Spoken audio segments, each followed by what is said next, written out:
Welcome to Outlaw Radio. Haven't been on since Wednesday of last week, so you know I'm charged. Welcome to Outlaw Radio. It's the People's Network presents Outlaw Radio. I'm the host of Outlaw Radio. My name is Kevin Barnes. I am the mouthpiece of the movement, the militant with a microphone, aka the Negro Whisperer, certified professional life coach, Negro Whisperer. 414, what to do, man? I'm not alone. We're gonna have a good time tonight with live from the basement. Mr. Carter, how you doing tonight, my brother? What's good with you? Oh shit, my bad, family. I'm good, y'all. I'm good. I was on mute. Peace, family. Peace. Welcome to Outlaw Radio. Wait, you still can't hear me, can you? All right. Peace, family. Peace. We talk that talk, and we definitely walk that walk. Raising vibrations and elevating thought. Y'all better come on in. I'm trying to tell you, I am the black woman lover, the black man's brother, the culture, teacher, hood healer, the ghetto witch doctor. Hey, mama, there go the CMOS, man!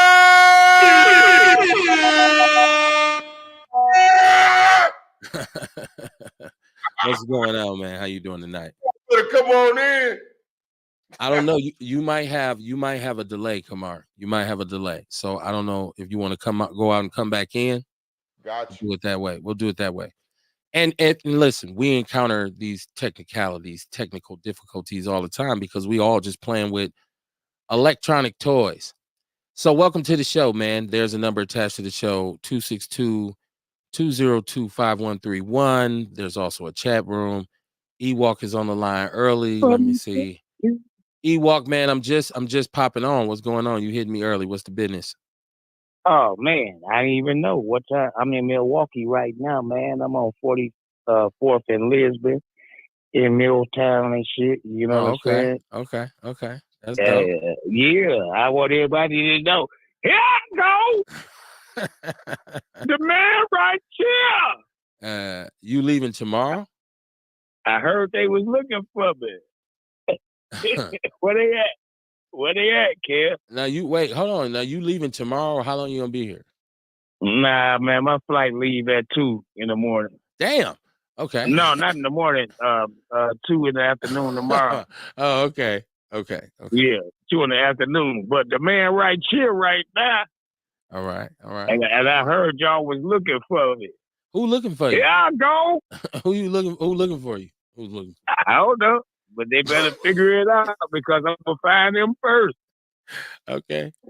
All right. All right. What's going on, man? What's the conversation though, man? Let's get back to the real thing though. You know, I ain't even see nothing. I'm just calling you on your phone. You know what I'm saying? And I know you probably live. So what's happening, man?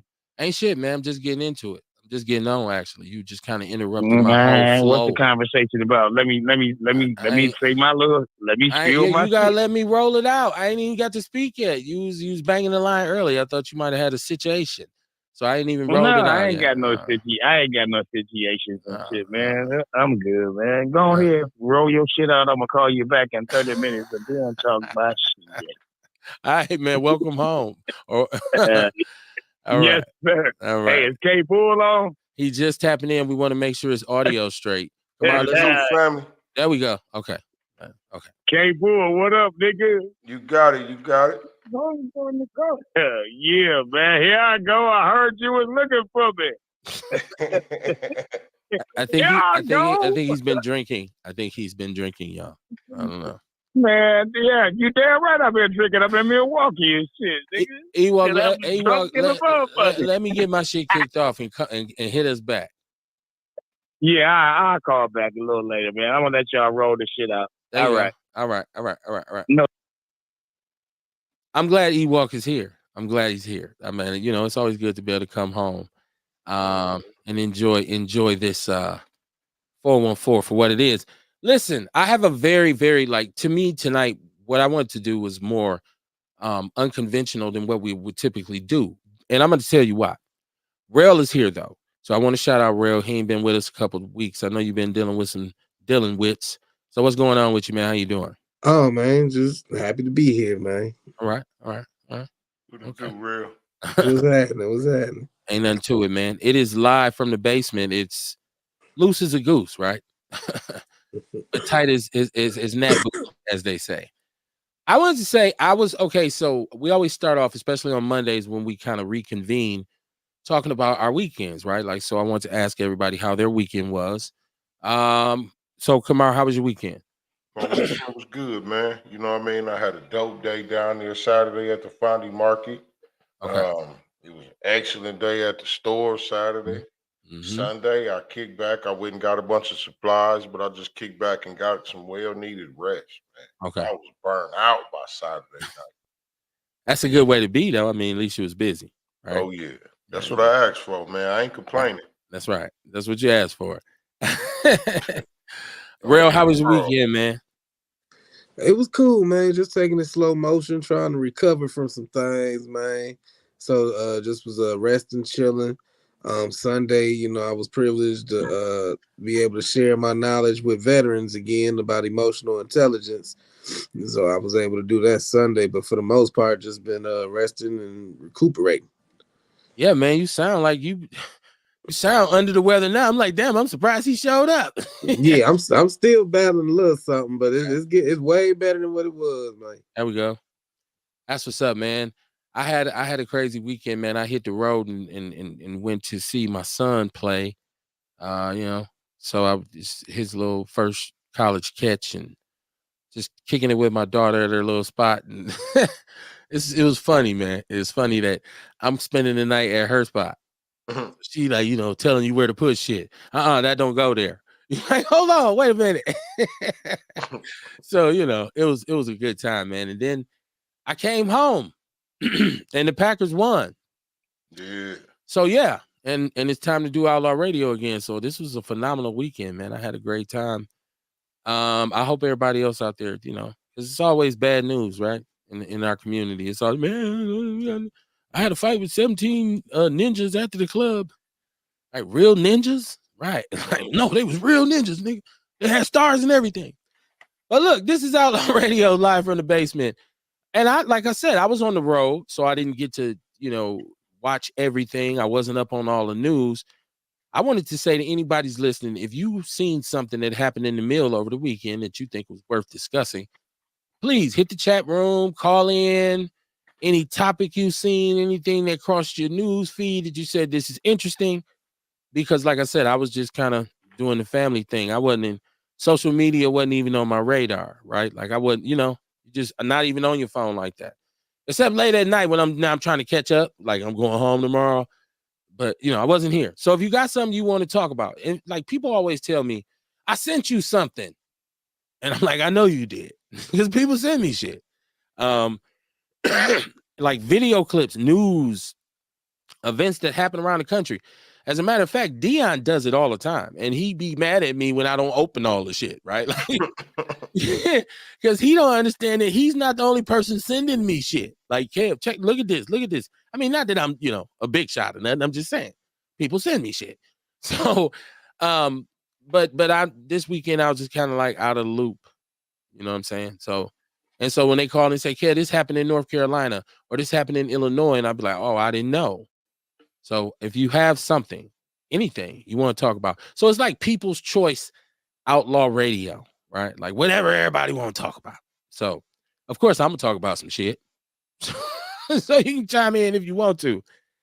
I want to start. I honestly, just because I'm out of the local loop, just on the national thing, I'm sitting here looking at this Diddy thing, and I'm wondering really now what the widespread ramifications are going to be from this, because you hear these rumors. It's becoming an urban myth now, an urban, like the Diddy tapes.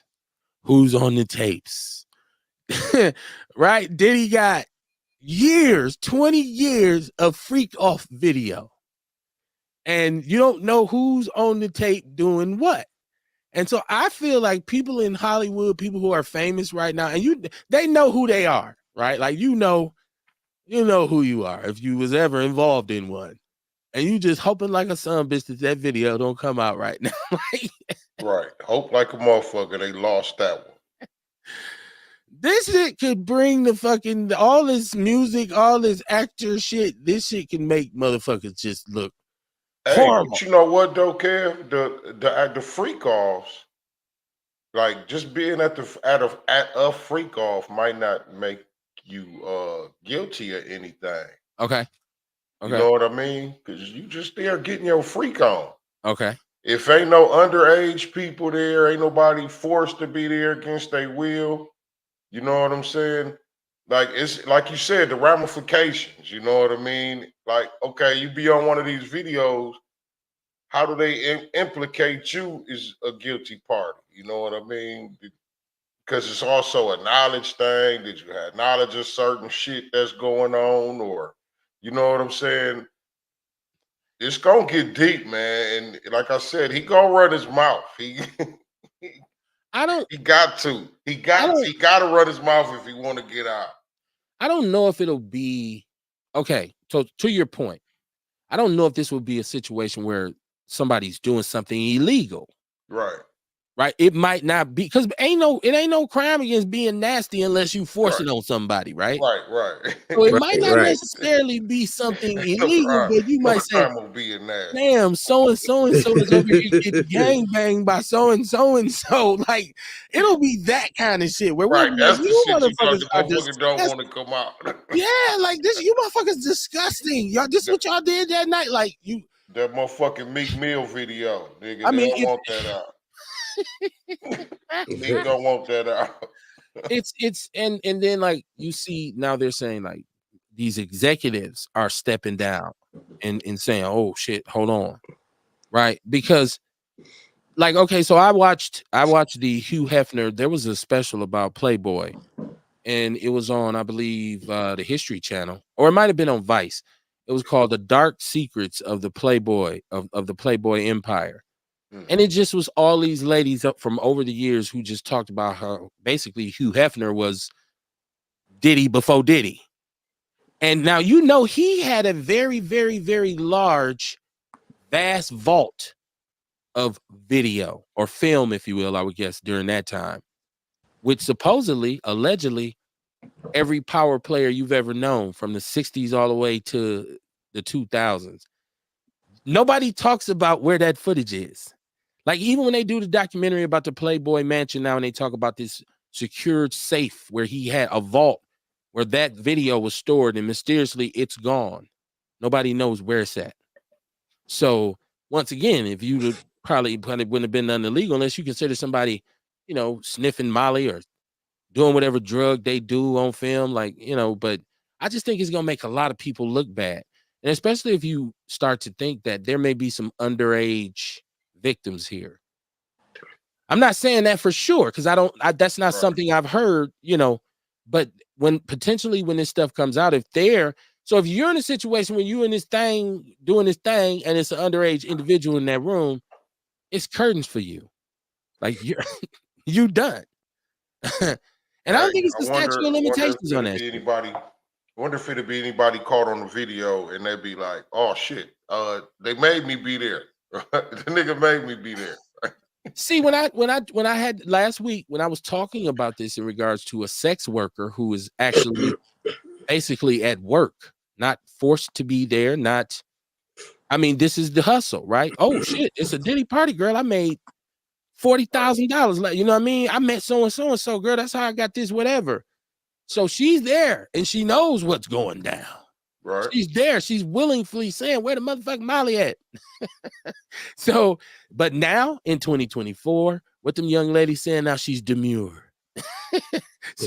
No, he made me do that. It's easy to jump on the wagon train. That's all I was saying, Kamar. So what you just talked about, to me, it sounded like you was kind of agreeing with me saying, you know, you was there. It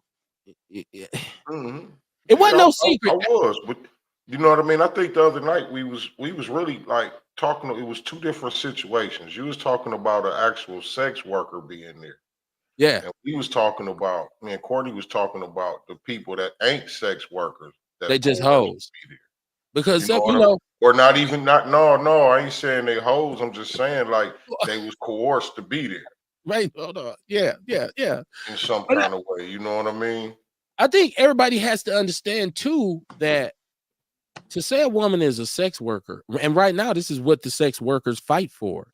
They want it to be an accepted field, like a career path, saying, "Hey, I'm a sex worker." And so now there's a difference between that individual and somebody who just loose. Like I'm just a nasty freak, so I just like to go. You ain't got to pay me or nothing. I'll just show up. Worker. So what I'm saying, there's a difference between a slut and a hoe. I guess a slut is free and a hoe costs. The illegal part is like the forced sex worker. Right. Well, that's what the variable in that argument was, is that some of these sex workers you talking about could possibly be coerced, right? And I ain't even saying they sex. I ain't calling them sex workers. I'm just saying they was people that was taken advantage of or something. Because you know what I mean. There's many different ways. Like we was talking about earlier today. We was talking about Justin Bieber, and that popped up. You know what I mean. And they was talking, or something came up where they was saying like he may have been passed around the party and shit. You know what I mean. So like that's what I'm talking about. Like forced sex worker. You know what I'm saying? Well, hold on, Kamar. So Justin Bieber, okay, he wasn't a sex worker. He was obviously, but once again, with Justin Bieber, I gotta say, how much of this was a relationship though? Because this wasn't like he got you one night, you was like, oh shit, I'm fucked up behind this. I gotta kill Diddy. Talking about was you like, I see you in 2 weeks. And we talking about when he was a kid though. Okay. And then another part of the subject what we was talking about is, you know what I mean, we was talking about with the kids, Aaliyah, you know what I mean? Like how much of the blame do we give to parents? If we gonna say they was sex trafficked, you know what I mean? Because like a lot of this stuff be forced and the parents be willingly giving their kids up to these people. But okay, so like with that Justin Bieber, his parents allowed him to go hang out at Puffy. What they call it, the swag ranch or some shit like that. Let me ask you a question. I keep hearing you use the word trafficking, right? Because that's what he getting charged. That's one of the charges. No, right. I get that, but I'm saying in the case of a Justin Bieber, in the case of an Usher or an Aaliyah or one of those individuals, they weren't trafficked though. They had it. You went to Atlanta, you got a record deal, and you was Puffy's concubine. You weren't really trafficked though. Right. Now, if you were a minor, hold on. If you were a minor, I get what you're saying. What I would ask you is, how far back has he been messing with Justin Bieber? This is something I don't know about. They got videos of when he was a kid. You know what I mean? And his parents sent him there. But the part that make it sex trafficking is like, okay, say for instance, okay, we in New York. I get that. And we all go to LA, and now I have a party out here in LA.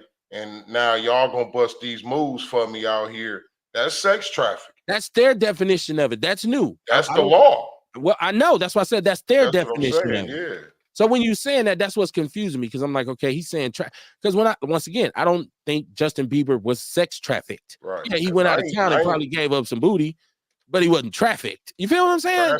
Well, you get what I'm saying. Hey, when you take them somewhere, I know. By the definition of the law, it's the Mann Act. It's right. It's white slavery. I get it. I'm just saying, like, we talking from a foundational Black American perspective. We usually don't. It's like, Kamar, if you meet a girl, you go out of town, you some freaky happened with you and her and somebody else or whatever. You come back to Milwaukee and she say, you just trafficked me. I didn't. But you took her across state lines and had a sexual act with her. Right. That was by their definition of the law. That's why I'm like, I don't know about that. I heard Pimp and Ken say when they enacted that sex trafficking law, he was saying like it's to the point where like if your girlfriend stripped and you took her to her job, exactly, that would be considered trafficking. Like he was like, so you got to be careful with these laws because a lot of times they make you think it's like, oh, we going after men that's snatching up young girls and putting them on the stroll. He's like, but in actuality, they giving you one extreme to push their bill, but really it's affecting Joe Schmo everyday guy who might just be dropping his girlfriend off at the strip club. Right, and that's why I said a lot of these accusers of Puffy will fall to the wayside because a good lawyer, once again, is going to be able to prove that. Say, man, he knew, like he was hip. Like look at the video. Do he look like he's trafficked? I mean, this dude busting it open. You know what I mean? Like, and so I get it. If underage, first of all, let me say, if underage people were ever affected, I'm entirely for punishment to the fullest, because God forbid that. But I'm like, I'm hearing y'all and saying, okay, if little Justin Bieber was getting touched, where mama and pop at? Where y'all at? Y'all, especially if you talking to your son and you notice his demeanor done changed since he been down there with Puffy. Like, dude, what's wrong with you? He moving a little bit different. You know what I'm saying? Like, hey man, you tell me something. Even if they doing sexual activities with being told a promise of something. Right. You do this for me out here, you know what I mean? You gonna be a star. Exactly. That's sex trafficking. Like, you know what I mean? Like the way they put it, the way they do it. And it's gonna be real, I don't know, like you say, it's gonna be some witnesses that fall to the wayside, but I bet you they got some ironclad ones right now. They got something. They got this something. Wouldn't be an issue with it if they didn't. Or to think outside the box, maybe it is trumped up. No pun intended. Mm-hmm. Now, I'm only introducing the possibility, right? Because we always try to consider every perspective. Now, first of all, it looks very bad. I can say that, right? And just on the Cassie shit alone, I would say that kind of the karma for that situation alone warrants what he's going through right now. Like, you deserve all this shit just for, and there's no telling how many times he done that or worse to her. I feel like that showed his character too. Right. But some of this, if like this RICO Act and this is this drug thing, like I think the drug thing may be easily dismissed because it's recreational. Like, I'm not selling drugs. We keep drugs on us. That's more possession than distribution. Unless the thing with the pink cocaine comes back in, and the white dude who took the case for the pink cocaine has already been adjudicated for it. And Puffy is supposedly heavily involved with the pink cocaine. And so what is that? That's like cocaine with like what? Ecstasy in it or something? Or some shit. Yeah, it's pink. I don't know. It's some kind of liquid drink that motherfuckers got, man. Right. So I'm thinking good lawyers. I'm just looking at it from angles that could affect the outcome. I do think he'll do at least 25 plus, but I don't think people are like saying he'll never see the light of day. Now, considering the fact that he's probably 50 something, and if he gets 25, you understand, like you pretty much 80. light of day for him. Right. It's right. It's pretty much a wrap. Pretty much. But now it's past that, and I'm glad he's exposed. But I will say I want to see if there is sex trafficking there, especially in particularly if it affected young people. I want all of his co-conspirators to go down too, right? So if we're going to expose this, and this is a major issue in our country, Kamar, as a matter of fact, that's why the sex trafficking laws are the way they are, because this is such a big problem. You know what I'm saying? Yep. So it's one of those things where there has to be rich and powerful people behind this. There has to be. And I think let's not make the same mistake we made or they made. And I know it was an intentional mistake with the crack epidemic, which was they knew exactly where it was coming from and who was doing it, but they didn't go after them. They came after us. They put it in our hands and then came after us, right? Right. And the problem was ongoing for so long because they refused to go after the motherfuckers where it came from. Right. They'd have had to arrest themselves. Basically, right? They would all been complicit. And so let's not make that mistake. This time, let's get to the root of the tutor. Let's really expose these people who are behind this, whether you're famous, whether you're influential, whatever. It's time. And I know it's old money involved. You know, it's old American money involved, meaning there's some families, some legacies that could be disrupted here by a party in the Hamptons thrown by a black man. All white. Ain't that ironic that it was all white, right? Yeah, man. Hit us up, man. Ewok, I see you hit the line. Ewok, hit us back, man. Like I said, it's open mic tonight. If something happened you just want us to be aware of, please don't don't hesitate to call in or put it in the chat room and share the show. By the way, share the show. It's the only way we can put it in front of people. You know what? Something else away from Diddy that I seen today, and this is more of a young, I guess it's young folks news, but it's something that I've kind of watched from afar. The whole Memphis thing, and the young brother, Young Dolph, who was murdered, right? And I'm not gonna front like I was the biggest, you know. I know certain, especially like Dion, you're like, I killed for Dolph. I feel like that was my little brother. Like, there's people who love Young Dolph, right? I get that. And some of his music was okay, a little bit, you know, a little bit for people a little bit younger than me, but you know, the street niggas say, no, kid, that shit's real. But he was murdered, right, in Memphis. And there was all this. If you've studied and looked at the Memphis rap scene and how many of those rappers get murdered, it's just street beef in Memphis, period. I'm gonna tell you, that's one city you don't have to worry about me saying I'm moving there. You think Milwaukee bad. And so, but you find out today, or this is coming out, I guess the young man who was arrested and charged with the murder of Young Dolph, one of his assailants, he's on the stand and he's talking, and this news is coming out that Big Juke, who is, and I know old people like, what the fuck is Kev talking about? Big Juke, who is the rapper Yo Gotti's older brother, right? I guess somehow, somewhere, there's a long-standing beef between them and him, right? And they're now saying that his Yo Gotti's brother put a $100,000 bounty or hit out on Young Dolph, and that's why he was murdered. But he was murdered at a funeral, right? At a funeral last year. Crazy. So I'm just like, damn. And then if you really like, I'm in the Podverse, so I watched YouTube, you know, about same way I did the drill music, where I said, what is O Block? What is all this they talking about?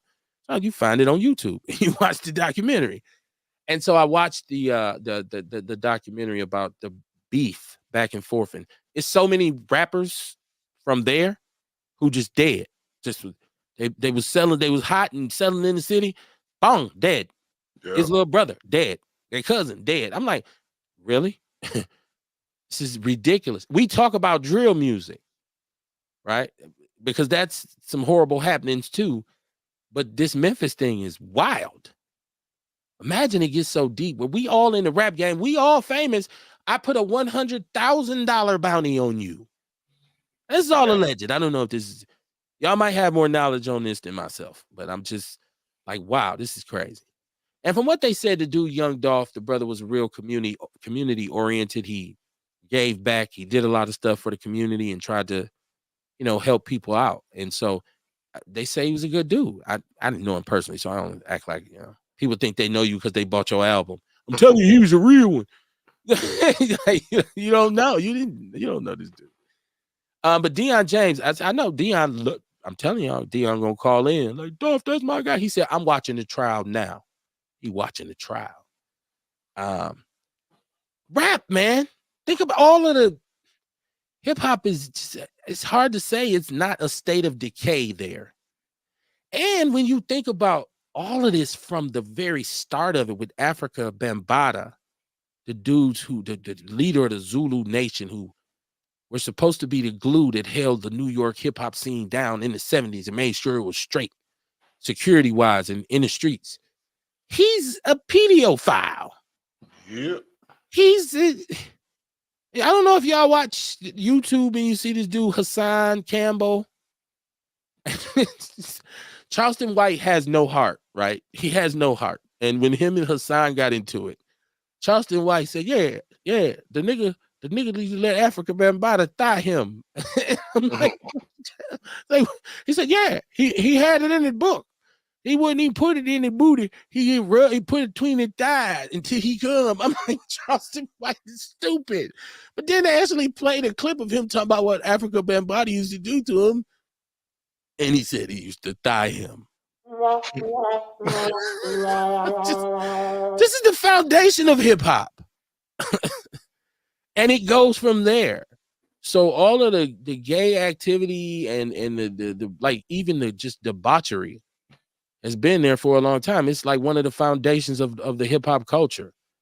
So now all these people are being exposed as pedophiles and drug addicts and, you know, all this crazy shit.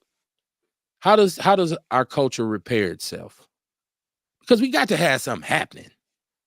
But how do we move on from this? Like, because you realize the shit Puffy, the music he pushed over the years, is the shit he was doing in real life. We continue to push masculinity. Okay, there we go. So that's all. That's all. Push masculinity.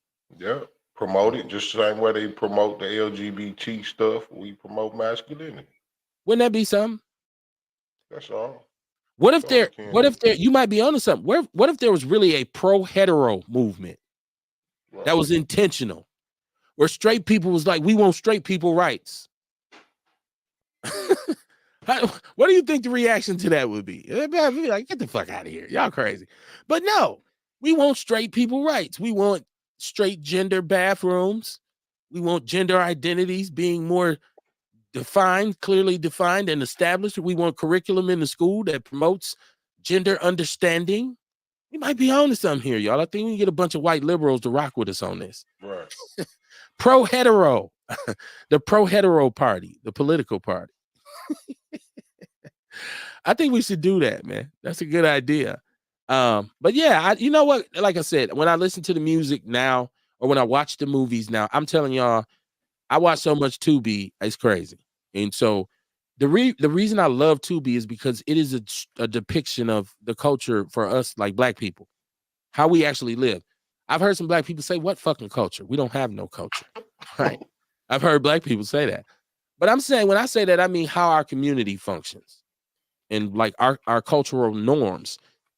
And so in a lot of these movies, it's drugs, murder, debauchery, people cheating, threesomes, polyamorous relationships, brothers screwing their wives screwing kids. It's like these movies have some of the most horrible people in them you've ever seen.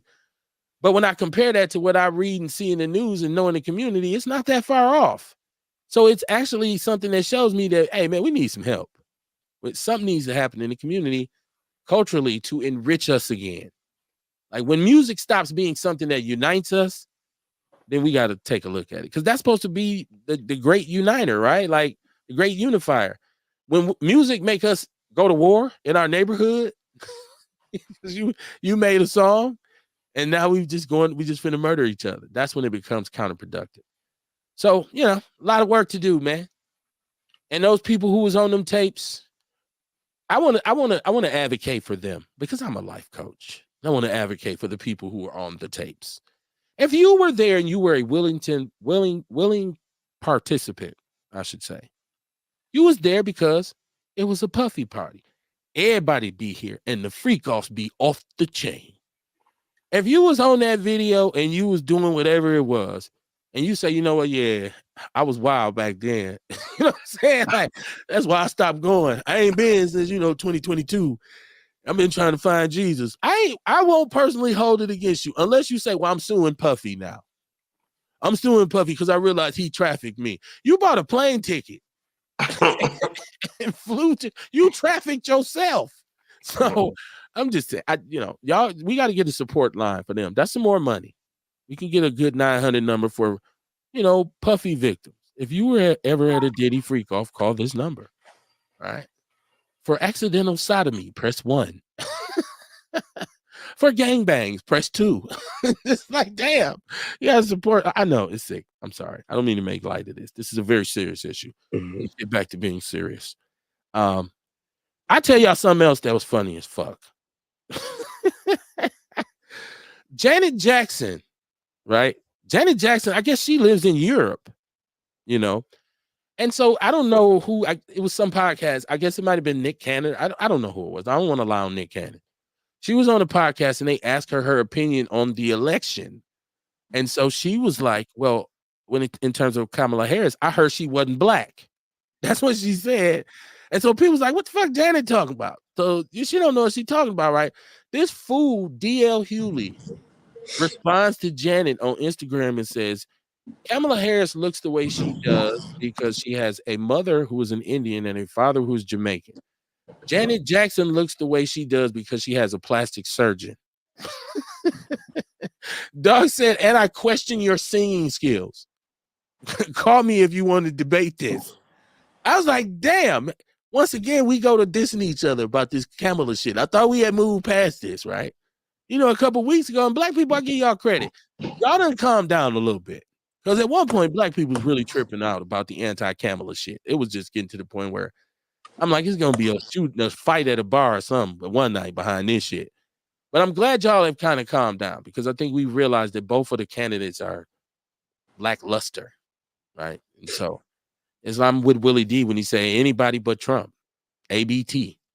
But yeah, so Janet, man, Janet got to fire, man, for criticizing Kamala, man. But if Janet lives in England and she's detached, she don't know what the fuck going on. And I don't believe Janet lived in a normal black person life. She probably on some farm and shit, ranch and shit in the English countryside. The fuck she don't know shit about what's going on over here. Until she got an album coming out, I guess then she'll come back and be like, hey, I'm back. But yeah, I just thought that was funny that DL just fucked Janet up behind that shit. He always bitching about something. He's for real, like, yeah. He always get ass hurt about what somebody else said about somebody else. And then he real political and shit. Like DL ain't been funny since his special Come On Home or something.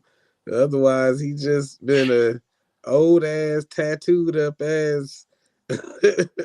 I will say this: DL Hughley is still very funny, and he will fuck you up. He's still, but like you see when somebody say some foul shit to him, and he go in on he be fucking you up. He do it's that catty shit. I mean, yeah, it is. It's that. I guess it makes for good what is it called? Ratings. You know, just like what he said about Umar, we could debate at your school. You know, it'd be like that was hilarious. He was like, we could debate like if we do it in the gym at your school. That shut Umar all the way the fuck down. Yeah, it'd be seeming real kind of feminine to me. But I mean, that's cool. It's I don't see. It is. Hey, I saw a video. I saw a video of Dr. Umar in a gym at his school. It was a joke. It was DL Hughley's joke. He said after that the gym been done. He said that. Oh, okay. I was gonna say, I know I saw a video. The school is not open, but the gym is done. Oh, okay. The school still ain't open, but they got the gym finished. I mean, if Janet said that, I mean, shit, that's what she heard. I mean, that's what a lot of us heard. That the lady ain't black. Like, I mean, shit, that's what she heard. Like, why the fuck he got to be in his ass about it and get on this lady nose and shit? But I think it's great that he was able to transition from a comedian, because honestly, I like we need black voices like that, because somebody has to be aware of what's going on politically, right? And I know a lot of us is like, man, fuck that shit. I don't care about that shit. But it's always good to have somebody who's in the know about it, because I don't know if people really understand the influence that right-wing radio has on white people. Right-wing radio is hard. Like, you think we be saying some shit on this side about white people, we do our little impressions. Oh, wait a minute. Man, let me tell you something. Right-wing radio goes hard. They are on there. Why do you think Rush Limbaugh and Mark Belling, all these dudes got money? Because they are right-wing, extremely conservative, and they say whatever the fuck that they want. So I think there has to be a black counter to that. I really do. I believe we deserve the same stage, the same platform. So I can appreciate somebody who's really like cynical and sarcastic. That's why I guess I get DL Hughley's his energy. But you are entirely right. Sometimes it is a little effeminate. And sometimes his mannerisms just bitchy and catty, like, especially you got the tattoos and you walk in with a big ass shaggy dog. I'm like, bruh, what we doing here with the big shaggy dogs? Like, I don't not a dog guy, so I don't know. Dion's on the line. What's popping, Dion? How you doing tonight? Hey, gentlemen, how you guys doing? Glad we made it to the weekend. I thought you was getting you a dog since the shorty left, man. Not no big fuzzy dog that I take everywhere with me, though. Like, I'm walking the no, I'm not emotional support animal. Yeah, I'm not, he can be at the crib. Man, we might go to the park or something, but here come Kev and his dog. Yeah, and I take my dog everywhere. I take my little dog everywhere with me. I've seen you with your little dog. I have seen. She went to Indiana with me this weekend too. Yeah, she's an emotional support animal. Yeah, I got the papers and everything for it. The funniest part of it, hold on. The funniest part of that is you are super gangster GD to the world blow up with a little bitty ass dog. Emotional support animal. And on my mama. Hugs need hugs, right? And I get on somebody's ass about her. There too. you go, right? I'm glad that you brought up that Janet Jackson thing. Okay. I know you can't guess what I was doing this weekend. Shit. Why not tell us about it? Can you guess though? Damn. I sent you some information too. I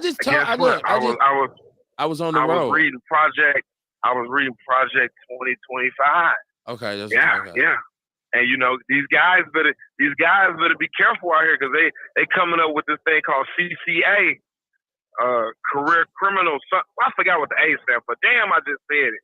Oh, it's gonna be a law passed called CCA, Career Criminal Act, and then they talking about like you shouldn't commit crime. If a prosecutor, all that means. Prosecutor don't. Yeah, well, there ain't no big deal. If a prosecutor don't prosecute somebody like they should be prosecuted, guess what they gonna do? What's that? Come after the They gonna come after the prosecutor. I say these motherfuckers. Whoa! That's a good thing, ain't it? Why would you? Why you? I don't know, man. I'm asking, is going after the prosecutor for not prosecuting a good thing? That's a good thing, right? Because don't we get upset at the prosecutors for not prosecuting the police? The police got immunity. They can bust your motherfucking head for no apparent reason.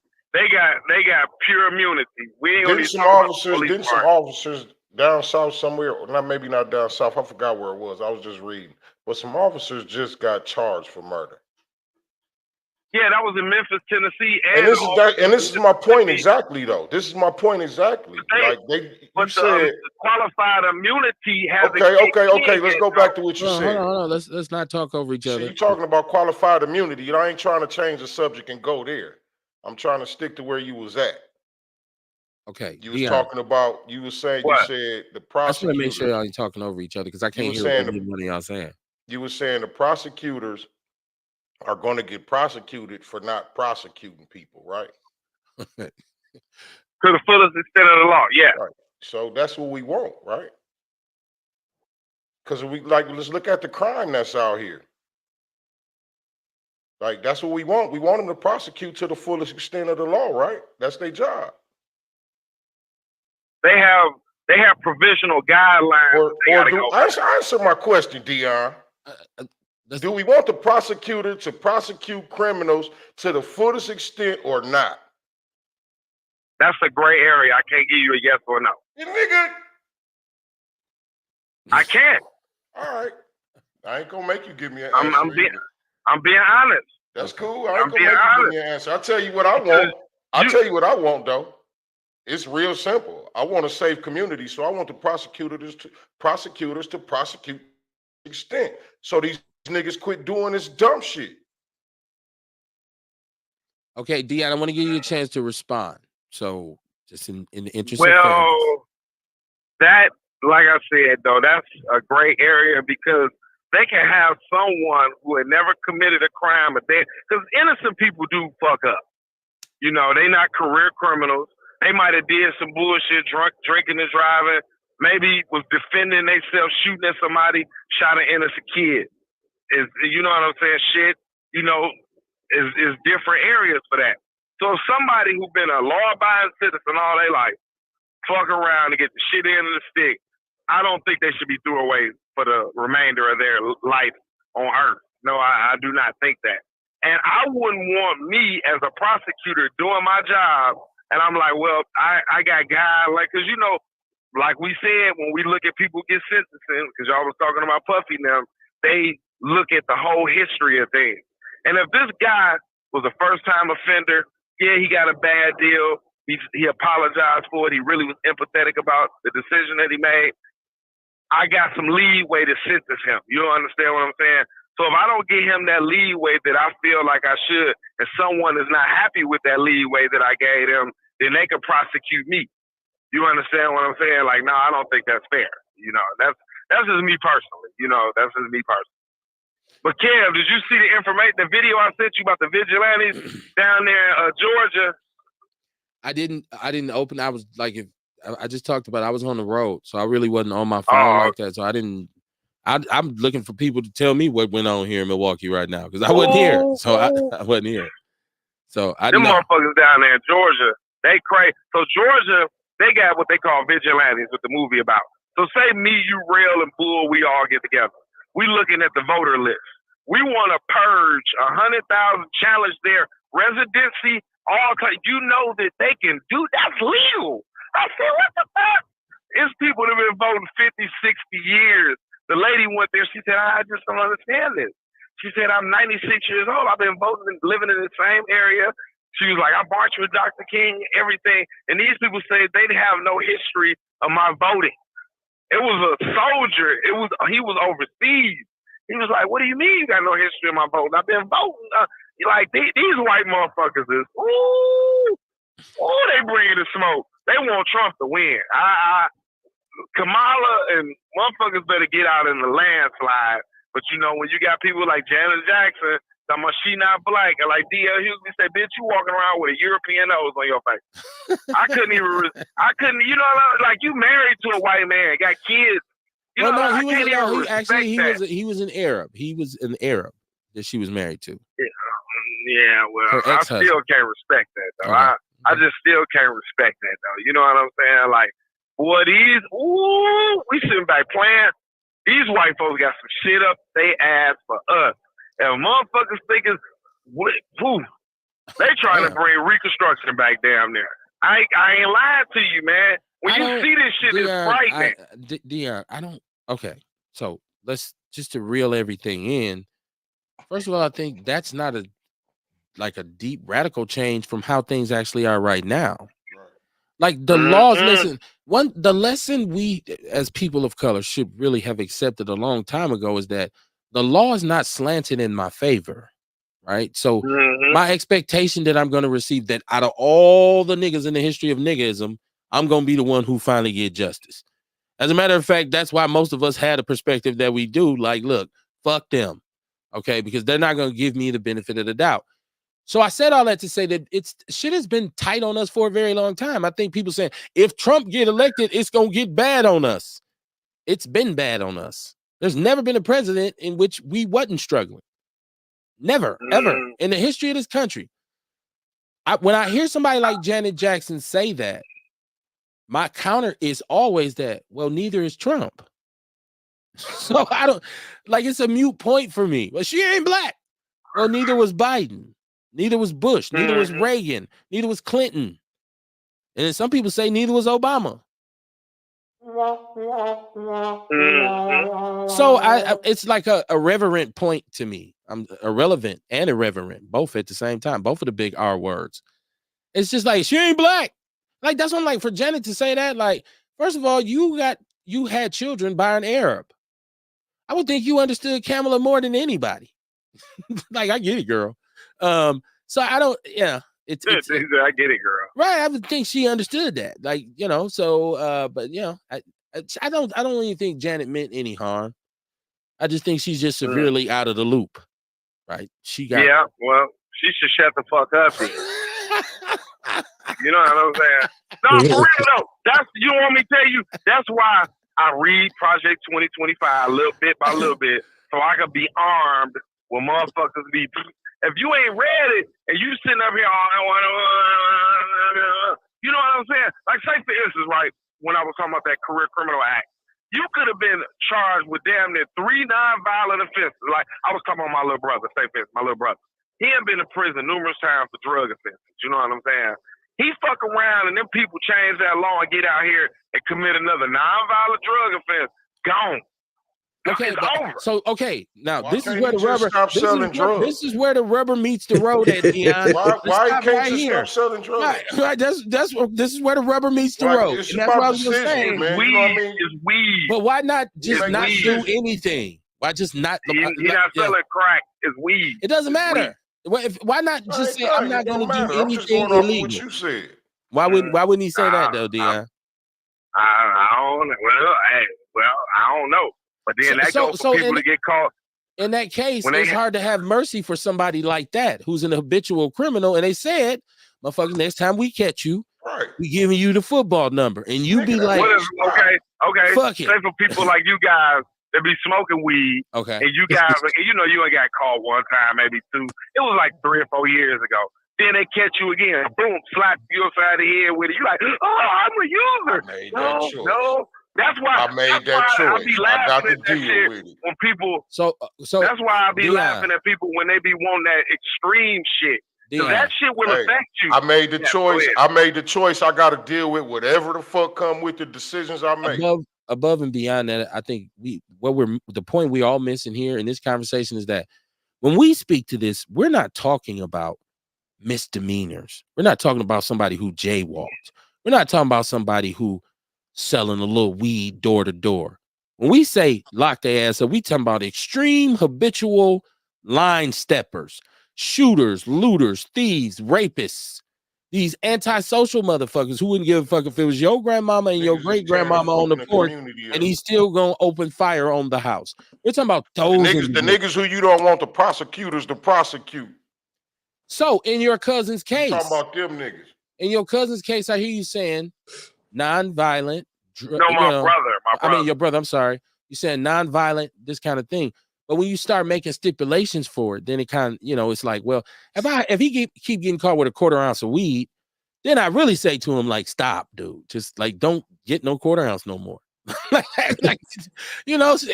if you get caught with one, then they finna fuck me over. Well, yeah, you had it. It's that thing that I told y'all my brother said about the dude who stole the cake out the store and the security guard shot him in the head. And rest in peace to that brother. But I was talking to my brother about it and he said, well, did he steal the cake? And I was like, I think he did. And my brother looked at me like, well, he shouldn't have stole the cake. That was his own, it's sad that he got killed, but it's pretty much his fault for stealing the cake. We got to start this accountability thing, man. If you make a decision to do something wrong, do something that you know wrong. But in that case, you got to deal with them consequences that may come if you get caught. That's in that case, if you don't want to deal with the consequences, don't do the crime. That was Sean Moore's nephew, and he had mental health issues too. So in that case, that was a bad. No, I'm just clarifying because I'm clarifying because Sean is the homie, and I want to be like, damn, Kev, why you? Hey, Dr. You remember the saying, "Don't do the crime if you can't do the time." That's the same shit. Yeah, well, gotta go. I mean, what do you want? You want law and order, or you want, you want tyranny, you want chaos, you want anarchy? Is that what? Or people say, well, we should police ourselves. Like, okay, in a city like Milwaukee, what's the first step in creating a black police force? I wouldn't trust them. I'm not gonna lie to you. I wouldn't trust them. I wouldn't pull over for them either. I'd be like one of them young niggas, like, that's them black cops, man. I'm going to the crib. Jay down Capitol doing 15 with 5 of their cars behind me.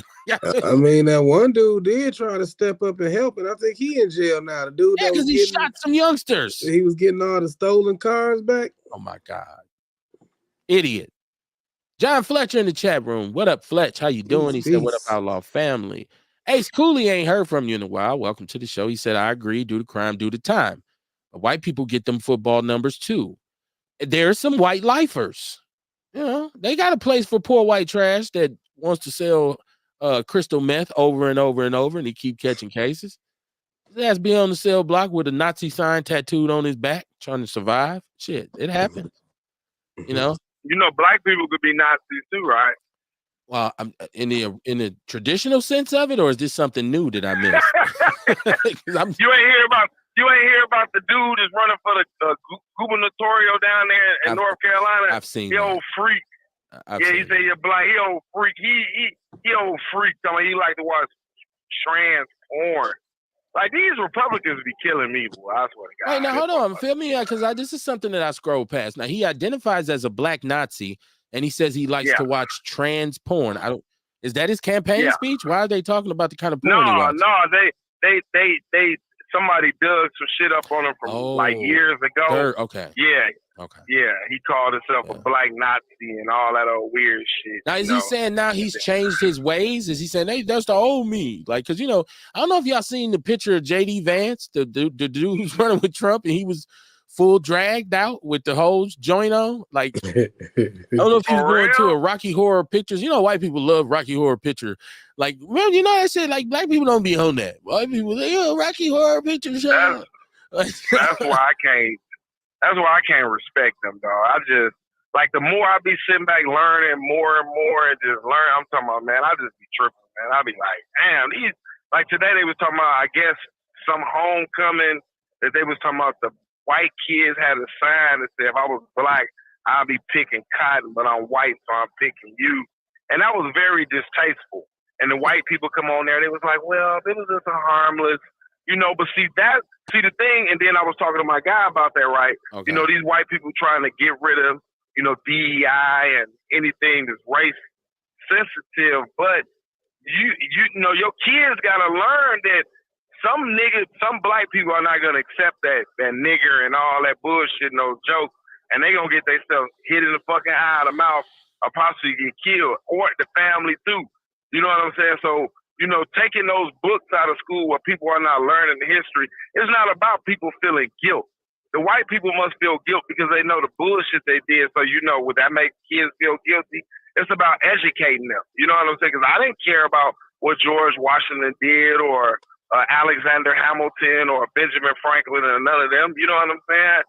So, but I had to learn about them, though. So what's wrong with, you know, white kids learning about the atrocities of slavery and the atrocities along with the Native Americans that they did, you know, but they trying to erase history, you know, so these people are definitely dangerous, though, you know, and then they was just talking about how Trump, like, you know, like the United States dropped the ball on that one, you know, and I guess I can't say because he had Congress, it was the majority of Republicans in Congress, and they didn't want to vote against him because if he could have been impeached, they could have stopped him from running for president. It would have disbarred him. You feel what I'm saying? Because they like, well, what can we do with this guy? You know what I'm saying? Like, he's a menace, you know. So Dion, hold on. Let's go ahead. Because, you know, you'll go off the cliff. And just I'm like, hold on, Dion. You got to wait for everybody else to catch up with you. Let me catch the chat room. A says, did they ever find out who the white mass shooter was in Alabama? I want to say again, it's open mic night. If you have something that you've seen, I was out of the loop. I was at my son's game this weekend out in the boonies in Minnesota. So the number's 262-202-5131, and it's scrolling across the bottom of the screen, along with the Cash App. And then there's the EPU Personal Defense website for Fletch, EPUSDS.com. Okay. No, I didn't. I don't know that they've caught that individual yet. There was a mass shooting in Alabama. Now, was this? It was at some clubs. So was this like black clubs or was this? Yeah, I don't think they was white. I think they was black. Okay. And it was a hit, they said, but the person that they wanted to shoot, he did. He died with another person. Okay. I think 4 people died. There was a bunch of other ones injured. But I don't. Now I can't say 100% sure if that was not a white thing, but I believe it was black though, because that was down there. It's like they downtown area, like how Water Street is and shit. So niggas just came down there and got on dude ass. You know what I'm saying? Okay. Yeah, I didn't. Once again, y'all put me up on game. I was just doing my family this weekend. Wasn't really even, you know, so I, you know, I got to see glimpses. And the one thing when my daughter in her apartment, which she has a beautiful apartment. My daughter, man, she just makes you emotional, man. And so, you know, she like, daddy, we don't get cable, we stream. So you got to know you got to know what apps somebody got now if you want to watch certain things in their house. So I didn't know what her news, and I don't think she watches any of that kind of shit. She's mostly on her phone, just like every other kid. I'm saying kid. She's not a kid, young adult. So I was out the loop, man, and I'm, you know, driving up and down the highway and shit. I missed a lot. I came home, I looked at the Journal Sentinel. I seen they said they found some bones in the river, some human remains in the river, Milwaukee River downtown. And so they trying to figure out about that. Yeah, it was in the Journal Sentinel. I seen that. And I kept seeing, I'm seeing that, of course, we know that the seasons are changing. This is a free plug for Kamar. Kamar, I want you to tell these people about elderberry, what it does, and why they should invest in some. Because I'm gonna get me some. I'm telling you, I'm gonna get me some. Tell them about it. You muted. You muted. You muted. You muted. You're muted. It's like a natural flu shot. You got to get the elderberry. Right now is the time to get started on it too. Before the fall and the winter, these seasons changing. You know what I mean? The weather fluctuating, going up and down. You want to boost your immune system. A lot of people getting sick. This flu season that's up. You know, get your immune system nice and strong. So when you do come in contact with anything that's viral, you know what I mean. You push it right up out you. Right. Now, and really, you should be doing something like the way you eat, the way you live. You know what I mean? It should be some kind of immune boosting activity every day. Exercise boosts your immune system. Breathing right, it boosts your immune system. You know what I'm saying? So, yeah, man. And now, stressing kill your immune system. What I hear is this, though, Kamar. People who have children, right? School, like if you have kids who go to school, it makes you way more susceptible than, you know, getting a cold or getting the flu, or because your kids are going to school every day and they just, you know, kids, man. They ain't, you know, they need some hand sanitizer and the hands all over everything. Snot, nasty as a motherfucker. Right. It's just disgusting. Especially when they get to school, you know what I'm saying? They ain't washing their hands and shit. As soon as they get in your backseat, when you pick them up, they go, achoo. You like, damn. On the back of your neck. And, you know, he's coughing, he wiping his nose with his hand, and then he's eating out the cookies you eating out of. Right. So if you have kids, I like there has to be some program, something we could watch to show people how to sanitize and really what process when your kids come in the house. I know when COVID was going on, if you left our house during the pandemic, when you came back in, you got sprayed down. Like, my wife was like, look, it was almost like you had to come in and get treatment. Like you had to stand there and then go to the sink and wash your hands. And she was crazy, man. It was just like she was not playing. So people, if you got kids, especially these daycares, man, you think about this, especially public school or daycares. Think about the conditions of some of the homes that these kids come from. Because you know, some people don't housekeep. They don't keep house. They got you walking out, you're like, damn. Like, and so these are especially if it's a bunch of kids there and they all going to different schools. So, you know, it's hard. So y'all need to hit Kamara up and be like, man, what can I get, man? Let me get some of that elderberry. Come up to the House of Vitality Tuesday through Saturday, 11 to 7. Okay, there you go. Man, give a brother a plug. You got to write it for him. Waiting on him to say it and shit. I'm fucking with you, Kamara. No, I've listen. And I'm not the healthiest person. Like I'm not a health nut. But I'm starting to understand a little bit of something about the shit you eat. Just because I had to stop drinking soda. And I told y'all, I called it in the beginning of the summer. I said, it was the spring. I said, I ain't drinking no more soda. And I stopped drinking. And really for me, it's bad because of the high blood pressure, diabetes, or whatever, the sugar in it. Now, the whole problem is I got to stop smoking cigars and drinking beer behind it. But the not drinking the soda, it's helped me lose some pounds. Really. You know, I'm like, damn, after a while, you don't think about it. Now, every now and then I'll be looking at that Mountain Dew in that cooler. I'd be like, boy, I should get me one. Small changes, I tell everybody. Small changes. You make some small changes, you'll see some big differences. The fast food, too, I didn't do so good this past weekend because I was on the highway. So we ate junk food and shit, Hardee's and all kinds of shit, and smash burger and all just eating and shit, Culver's. But I had been doing pretty good with staying away from the Big Macs and the Whoppers and shit, too. So I got to get back on my grind. I went and bought me some cucumbers today and some celery and some shit like that so I can, you know, food prep the night before. Then I noticed the difference in my energy. So, you know, like I said, now I love beer. I'm from Milwaukee, man. I love beer. So beer and cheese. What kind of beer you drink, yeah? Man, I'm gonna be honest with you. I'm not a rapper. Most of the time I'm drinking some Old English 800. Wow. Right. Unfucking believable. In 2024. And listen, I'm gonna tell y'all the truth. It's not even the same as it was back in the day. I'm gonna tell you this. I tasted it before. I don't like it. No. If you my age, right? And see, Old English was the first thing I ever drank that got me, you know, bopped her. Back in the days, it was kind of thick, like the consistency of it. It was It was you could tell it was a real heavy brew. It's almost like it's watered down now. Somebody might say, well, that's because you drink too many of them. But now it's a lot thinner, and it's not even the same. But that's what I'm gonna drink, because I don't drink hard liquor. And so I used to drink wine here and there, but I'm like, nah, man, it's just 2-3 OEs. I'm in the gutter. I'm good. So yeah, man. Oh, English 800, that's my brand. Drink it in 40. What do you say? Drink it in the 2040 quart or can. Did you hear about, since you've been back, you heard about Aisha Carr with the food stamp? I did not. Shit. Tell me about this. I did not. That's what I'm saying, y'all. Call in and put me up on game. What happened while I was gone? I don't know what they trying to hit her with some food share fraud, bro. I think they said I forgot how many thousands of dollars, because they was talking about it on Michelle's show today. I forgot how many thousands of dollars they said she got. And you send me all this bullshit about vigilantes in Georgia and Nazi in Puerto Rico. Because I don't really don't send me this shit. Be on that.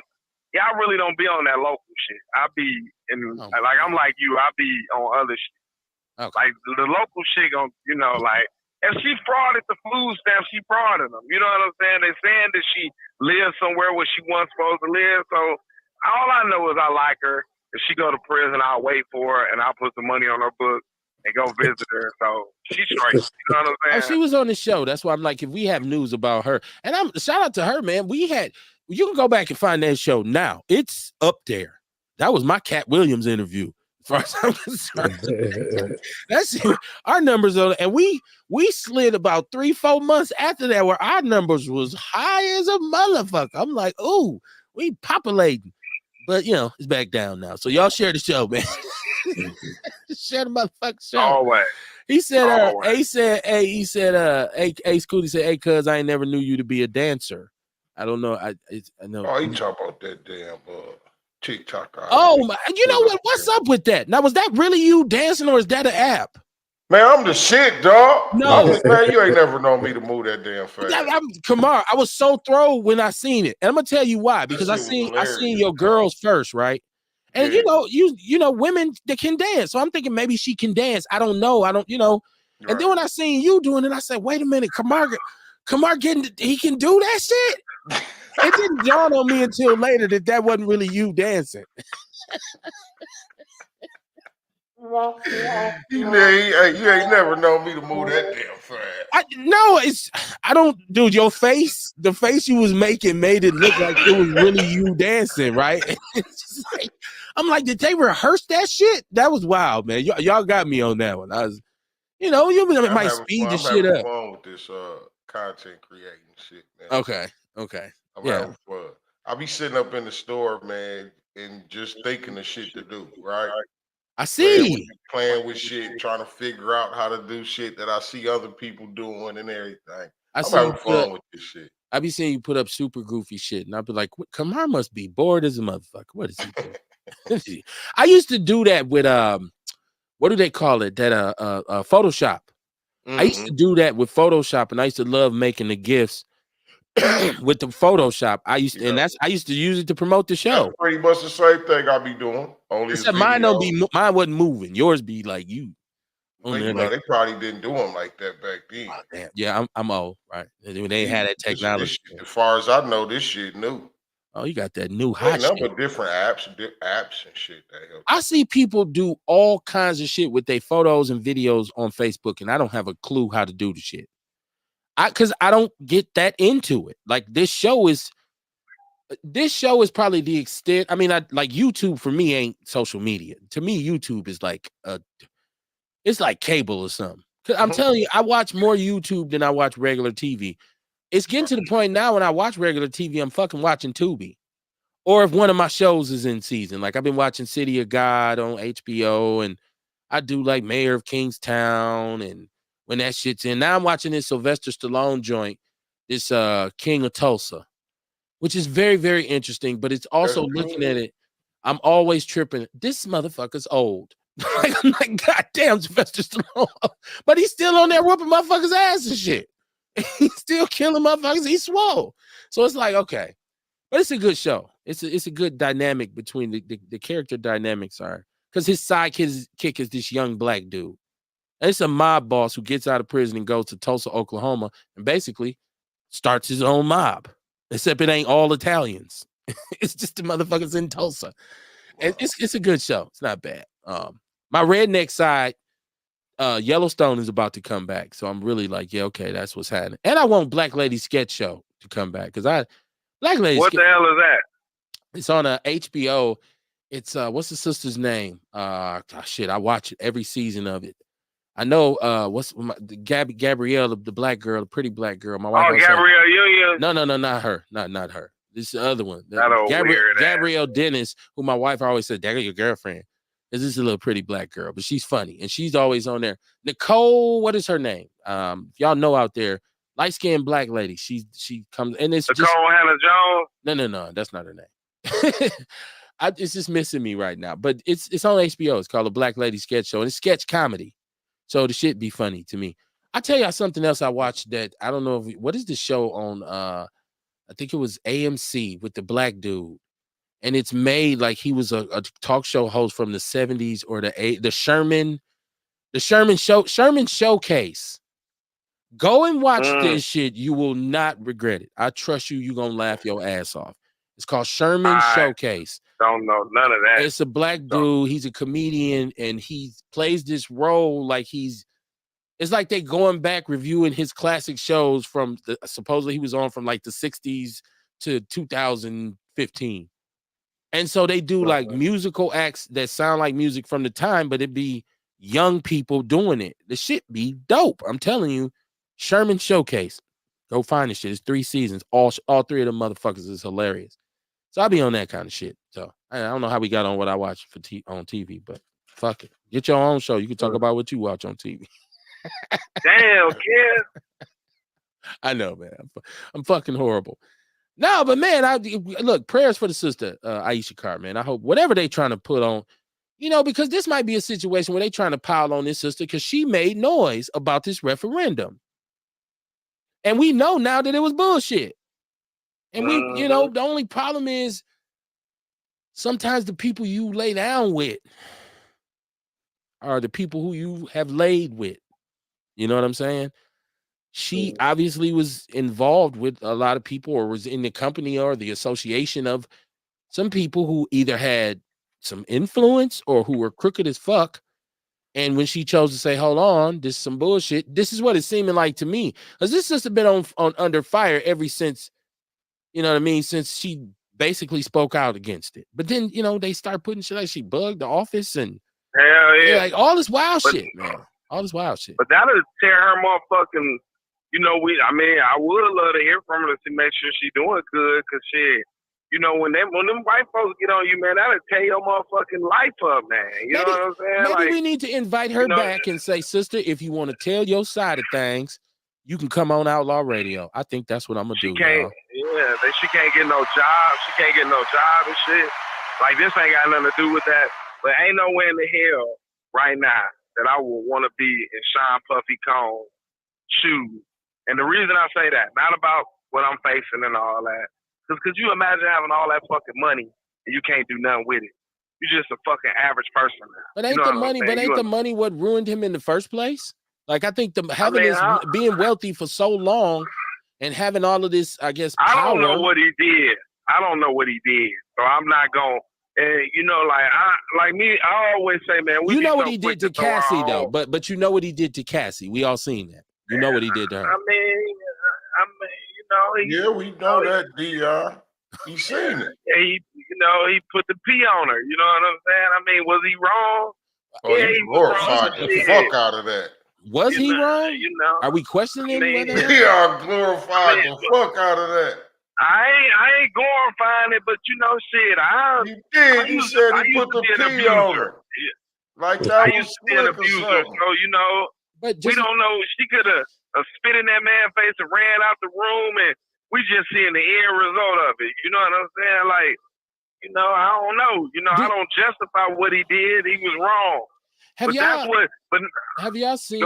y'all seen this book that's supposed to be being released by, I don't want to say the sister's name wrong, his ex-girl or baby's mother who Kim Porter.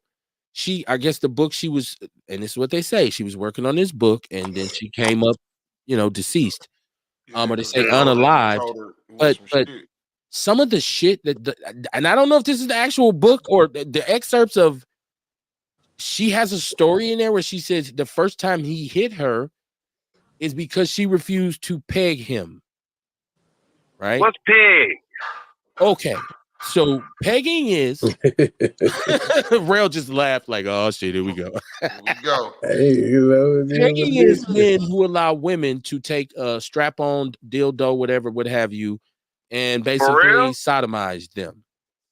Damn, that's sad. That is one of the latest fetishes that women talk about now. Like they want to peg men and this kind of stuff. And I mean, I've listened to Horrible Decisions, and I don't know if y'all ever listened to Horrible Decisions with Mandy B. And it's, oh my God. I see the snippets in my Instagram, and I just keep scrolling because it's like, damn. I would think you love that though, Rail. I would think you loved Horrible Decisions. Nah, I mean, when I talk about sexuality, it's from a standpoint of education and health. You know, it ain't just to like I don't sit here and run down my past sexcapades. You know what I'm saying? So I mean, when I talk about sex, it's to promote body acceptance, it's to promote body hair, it's to let people understand that anything between two consenting adults ain't taboo as long as they're both consenting and safe with it. You know, that's when I discuss sex and shit like that. But nah, she be just like, I think the snippet I seen the other day, she talked about reminiscing about different dudes doing her anally while she with another dude. Like, kind of shit. Who is this? What are y'all? I'm confused. I'm lost. Like, where do y'all get this? Like, what? Like, I would never want to see nothing like that, because if a man is penetrating a woman vaginally, then another man is penetrating a woman anally. Those penises might rub against each other, and that's well, hold on, no, Dion, no. That's not what she was saying. That's not what she was saying. What she was saying is she's having anal intercourse with one man, but in her mind, she's fantasizing about other men who've done it better. Not that she got like 3-4 dudes standing there like, hey, scoot over. So this podcast, and they tour, they get millions. They got one of the $1 million distribution deals. I think they went through Joe Budden and Charlamagne the God and these kinds of people. But they talk. You want to hear women, the young women now, with their perspective? Because I'm not gonna say all women are like this, but man, it is hardcore. You got to put the babies away when you listen to Horrible Decision. You are now. You are live on Outlaw Radio. Caller, what's your name? Oh, my name's Dre. What's going on, Jay? How you doing tonight? Hey, not bad. How about you? I'm great. You call to say what? Man, I've been hearing this conversation, and it's got me sideways, brother. Okay. You know what I mean? What you sideways about?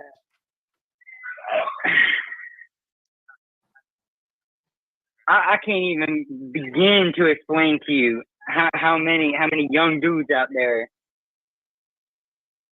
just be like doing that butt stuff. they doing that wicked stuff, that evil stuff. Okay. Bro, like, I've sat there and I was working the back warehouse, and this motherfucker came in every week getting drums of this lube. He's a businessman. He had these cars, everything. These ladies, and he's still just doing this wild stuff. Man, he invited me one day. He was like, "Hey, you want to come over? I'm throwing a barbecue." I'm like, I don't know, man. I got shit to do. I don't know, man. Now it just happened. Let me ask you a question. Let me ask you a question. Okay. You in South Carolina. Now, how did you find Outlaw Radio? Because this is hilarious. How did you find our show? Look, man. I don't got some friends that told me you're the whisperer. Oh shit. Okay. And I heard that you could come across an audience that needs to hear some of this stuff, that wickedness, about that That Diddy shit. Right. You gotta get it out this world. Okay. Okay. Now, so you're against Diddy, right? You are anti-Diddy. Oh yeah, hell yeah. Okay. Anti-Diddy the world over, bro. Okay. Okay. Just want to make sure, because I like to know, because I don't know if you were saying y'all got me pissed off talking about Diddy, but I hear you in that. I don't know if is it a young thing that this, because we talk about horrible decisions where she's talking about pegging, and I don't know if young men. Okay, so look, we had a conversation about this when our young brother here, JP, who's now signed to, he's a young rapper, now signed to Rock Nation, and it came out that he had, he's on video talking about anal intercourse with another male, a young male. And so he went on his first interview when he first started to break out. And he said, well, people got it wrong. They thought I was getting done, but he said they thought I was getting smashed, but I was doing the smashing. And the dudes around him was like, oh, okay. Like, okay, make it better then. And I was saying, oh, hell no, there's something wrong with that. But people was like, leave that man alone, Kev. Let him live. Bro, let me put you on some game. If you want to find a clip that's good and gold, UGK did a clip back then, and he said that all these young cats that think it's cool to be running trains and sitting there balls deep with your homie, boy. Him and Bun B for the lane. Yeah, that shit's nasty. Okay. Boy, shit. Well, I think you talking about the interview where he's asking Bun, have we ever done any kind of nasty shit? We ever been in the room with the same girl? He said, hell with all that shit, dude. Hell no. Said UGK. Hell no. It surprised me that you said UGK, because for the life of me, you sound like you're white. So I don't know why I can't get that image out of my head. So I'm thinking, like, white people listen to UGK? Never thought about it. But so you're from what part of South Carolina you in? Oh, Greenville. Okay. Well, man, I appreciate your call. I'm glad you heard about the Whisper and you came and found it. Share the show, man. And yes, I am the Negro Whisperer. So feel free to join us, man. And yeah. Call in and contribute anytime, man. Hell yeah. All right. Fuck Diddy. A long way, not that way. No, right. No Diddy, right. He said, fuck Diddy, no Diddy. Fuck Diddy, no Diddy. All right, man. Holla at them people out in South Carolina for me. Hell yeah. All right now. Okay. I said people's choice. Open up the microphone.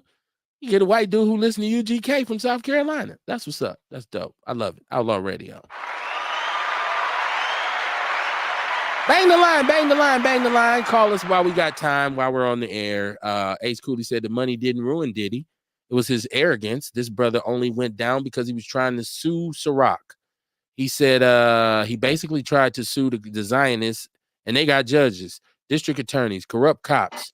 They are the Illuminati. Basically, we have two governments. He said he's getting punished by the second government. Okay. What did Ram used to always tell me that was the shit. What did Ram used to call it? Well, I ain't hollered at Ram in a minute. I got to reach out to him. He had a name for that, the alternative government. I can't remember what it was, and I'm stupid for not being able to remember.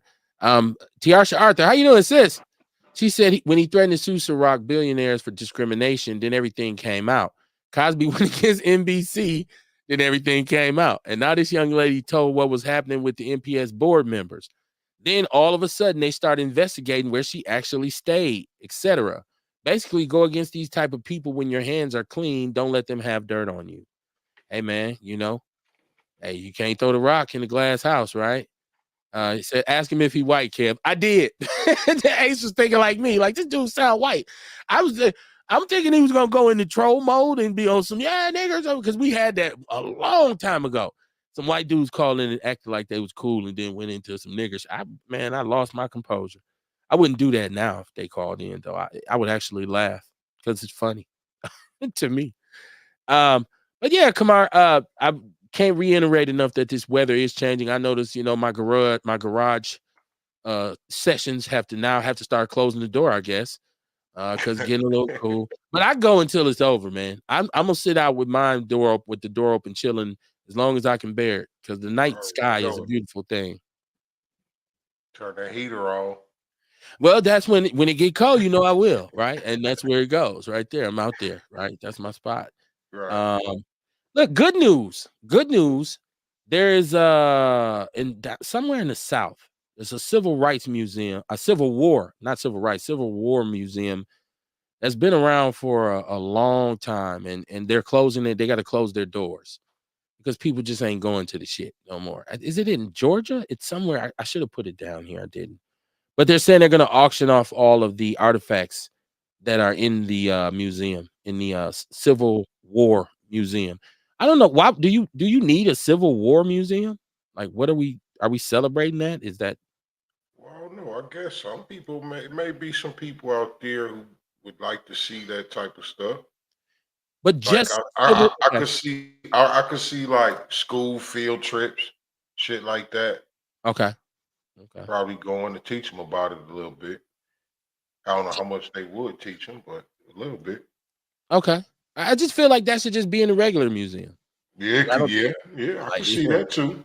yeah, maybe that's why people ain't going. You see that too. Hey, that might be why people stop going, right? Right. We also Let's found out see. that here, an iconic building, the building we've all driven past it on Fond du Lac, the Satin Dolls Lounge, I guess, which at one point was owned by a sister who was like friends with Duke Ellington, and during the glory days when the celebrities would come here and couldn't stay in the white hotels and establishments, that was their spot. And so that they're finna tear it down.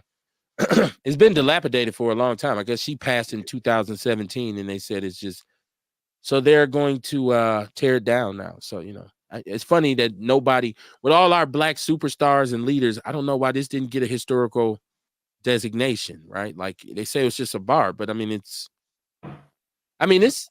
lady, like if you look at it, what they said was she was famous. The bar was actually more known for an after-hour spot. For some reason, she was allowed to stay open until like 4 or 5 in the morning.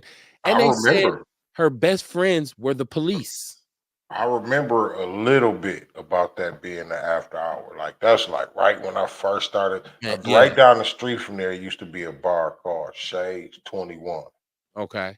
And we was like juniors in high school. We used to go to that club. They used to let us sit in there. You know what I mean? But I remember back then, like it was a few of the old heads that was in there. They'd be like, I'm finna run up here and grab me a half pint or something. You know what I'm saying? But they said she was like it's a cop bar. They said the cops hung out in that.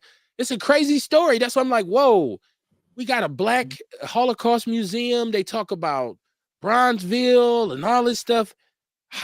Why haven't they, somebody said, you know what, we should get that and make it, nobody cares because it's black people stuff. So it's like, fuck them. But it's, it's strange to me. It's strange to me.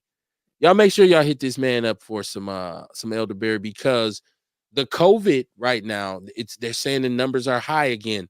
But the transition of this has been very crazy. And a lot of people have said, well, this is because of the vaccination. But remember when people who got COVID, it was almost like a death sentence for a minute.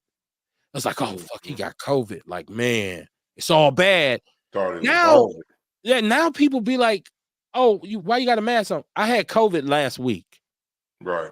And it's like, oh, okay. But they're saying that the cases are still high and they're still trying to push the vaccination. And of course, they're saying that they've improved on the vaccinations because, they found out the side effects of some of the first ones. I'm still very leery about the vaccine. It's hard for me to accept you telling me about a vaccine that doesn't prevent me from getting it or spreading it. I'm thinking maybe I don't need this at all. And I was watching a commercial and I seen John Legend do a commercial for the newest vaccine. I forget, it's by one of these big pharma companies. And I was thinking, like, I wonder how much they paid him to do that.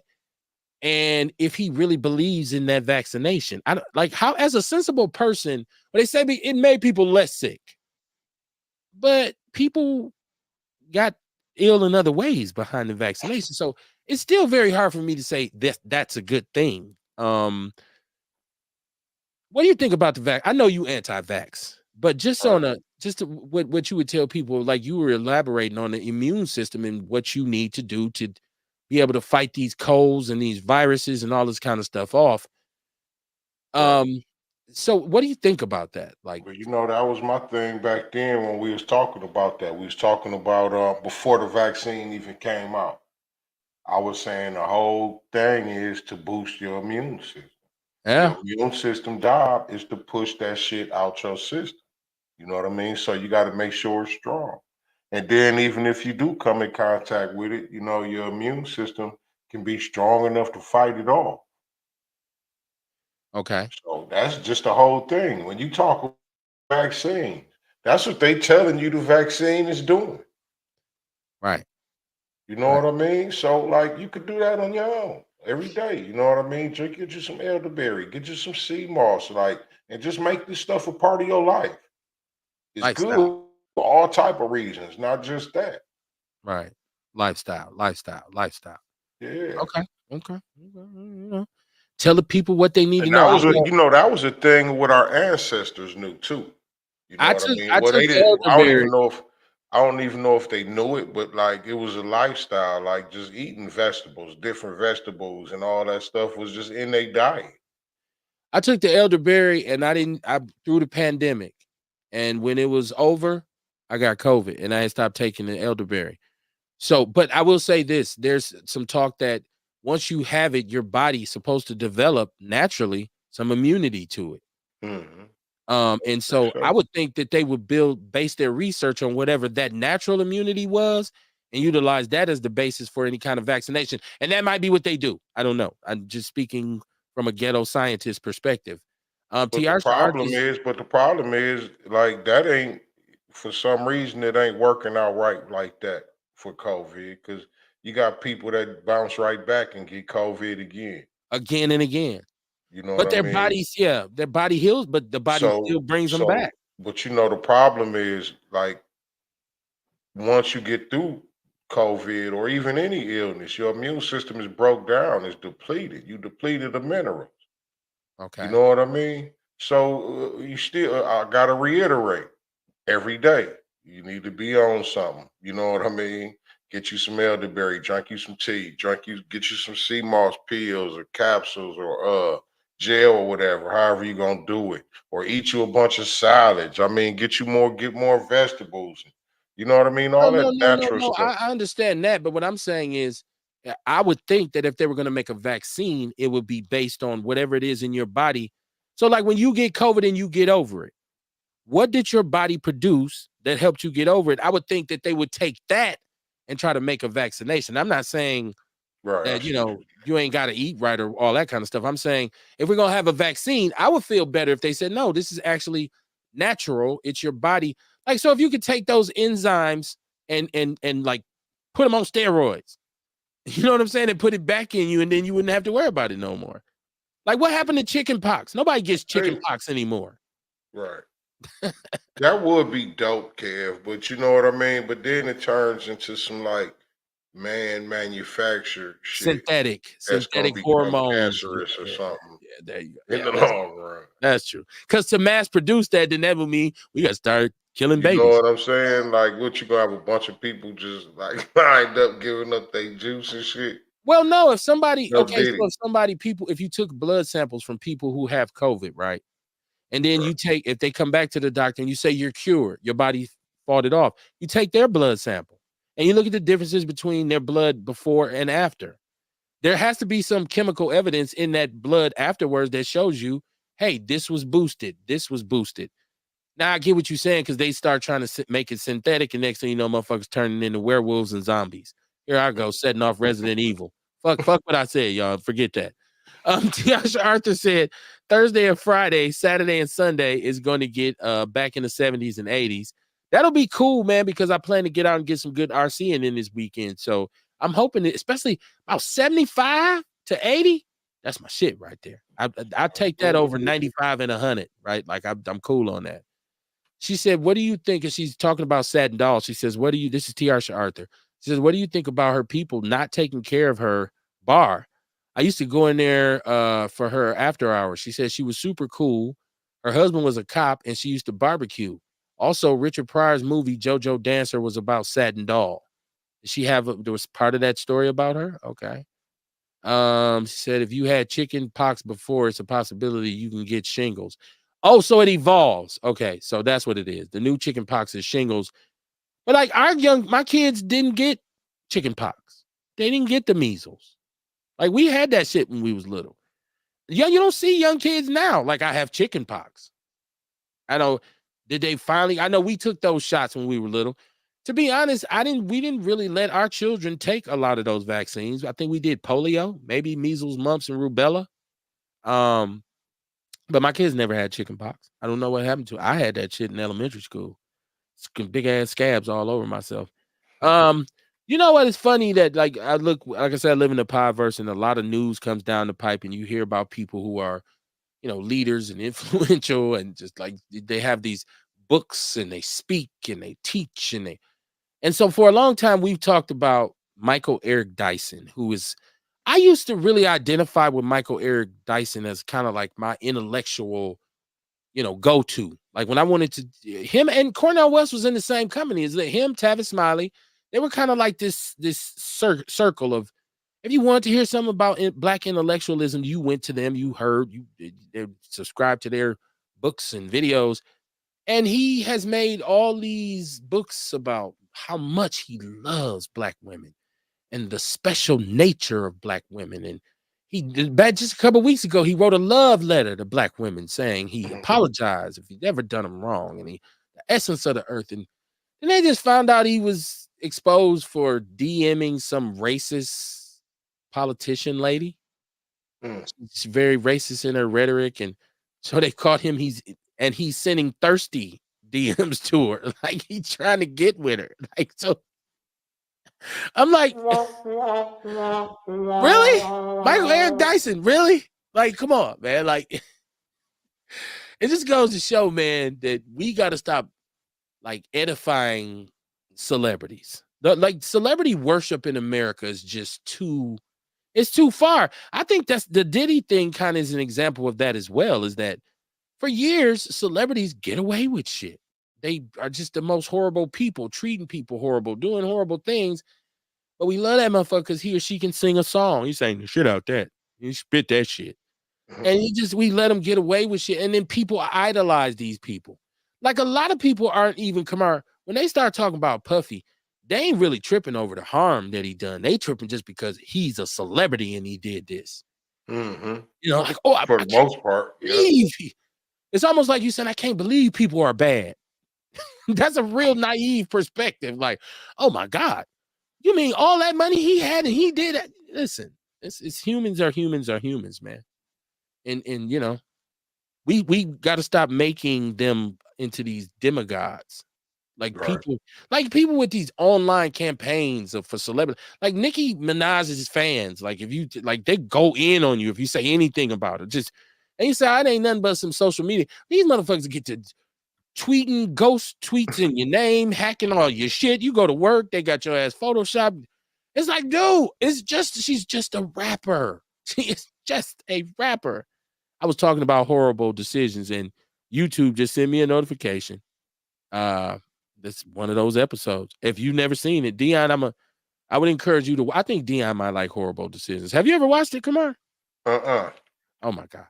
I'm gonna watch it though. You said it's on what on YouTube? It's on YouTube. It's on Instagram. I don't know. Like it came up on my Instagram feed one time, and I was like, "What is this?" Because I watched the Joe Budden podcast, and the one young lady on there was on a different one. It was her and another. It wasn't even about. It wasn't like sexual like this. It was just women talking about the culture and shit and Black people shit. And I guess they had a split or something. And so this was her new thing. And I was like, okay, this is the Joe Budden girl. And man, look, my face was like, what? I don't know if you've ever heard young women or women period talk about sex in the way these young ladies do. It's crazy, man. And I'm thinking like, is this where people are at right now? Like y'all nasty. Talk like niggas. Like, yeah, it's crazy. It's crazy, man. It's absolutely crazy. I want to shout out we had the parents of Denari Pierre. Remember we had the parents of Denari Pierre on here, and they were looking for justice for their son. And the young man who was driving the car in which he passed, Jaquan McMurtry, he got 27 years in prison. So the family now has said, okay, now we got justice for our son, but we got to continue because this reckless driving has to change. So I wanted to shout him out because I had shared it in the People's News Network, and he was just like, thanks for y'all support, because we were really supporting them behind the scenes. Things happen, but we really were supporting them when it first happened, and that was one of the more emotional shows we ever had. Kamar, that one caught me off guard because when they got to talking about losing their son, I ain't gonna lie, I was over here kind of trying to hold it back a little bit. I was, oh yeah, you know what I'm saying? Like we all was just kind of stunned. All of us was just like, whoa. And so I'm glad that their son got his justice, man. I'm glad he got his justice. And I hope that young brother, he's still in his 20s. If he got 25 years, I hope the changes that he needs to make, he can, I hope he can find some relief in that. So just wanted to shout that out. That's pretty much it for me. I mean, unless y'all got something that y'all wanted to talk about tonight, or somebody had a topic. That's why I said this is literally open mic, because I was gone. I was out the loop. I gotta edify myself with the podverse now. So I'll be ready Wednesday when we come back. I haven't shaken. But tonight, man, is easy going for me. I had a couple things that stood out, so I want to look and make sure I'm not. Before I go, I had one more. Tracy Ellis Ross, and this is a story that's in the People's News Network as well. Tracy Ellis Ross, who is the celebrity from what is that? Blackish, and Girlfriends and all this. She's Diana Ross's daughter. So she is endorsed, like she's advocating for women who did not have children. And I guess the conversation came up that if a woman does not produce children, she's basically, I don't know, useless. Like she basically didn't fulfill her natural duties. She's, a barren woman. Like there's a stigma attached to it. And she was saying, women who don't have children are the backbone of society or part of it, because they're the aunties, they're the teachers, they're the godmothers that stand in for children and as extended family. So she don't want to hear nobody talking bad on a woman, because a lot of times when women get to a certain age, the first thing people say is like, you ain't got no kids. Like what you mean? For dudes, it ain't as crazy. Like you said, no, I ain't got no kids. Oh, okay. But a woman usually she ain't got. Nowadays, if a woman's in her mid-20s and you be like, dog, she ain't got no kids. Like that'd be a bonus if a brother meet a girl and she don't got kids. Like, and she ain't got no kids. So I don't know. I know how you feel about women and black women, but women in general and the gift that is birth and parenthood. So what do you think if a woman doesn't have children or she's unable to have them? I feel like all women are equally important. You know what I mean? Because again, like you got sisters that help sisters. You got sisters that's, you know what I mean, there for other sisters in ways that men don't know how to be. I mean, you know what I mean? But it's all like you got auntie. You know what I'm saying? The aunties. Like I love my auntie. You know what I'm saying? I love the shit out of her. It was times when she played my mother wrong. You know what I mean? Did stuff my mother would have done with me. I mean, so yeah, I mean, I feel like all women are supposed to be, are important. Whether they have children or not. Yeah, whether they have children or not, That's one of those things where we like underlying, I guess, the for women, the way they're viewed and the way men are viewed. Like there's expectations that women have children, that they be homemakers, and that she can domesticate and cook and clean and do all this kind of stuff. And you see women nowadays saying, no, that's not the mold. We broke that mold. We're more progressive. Some people say that's the problem. Like these young women don't know.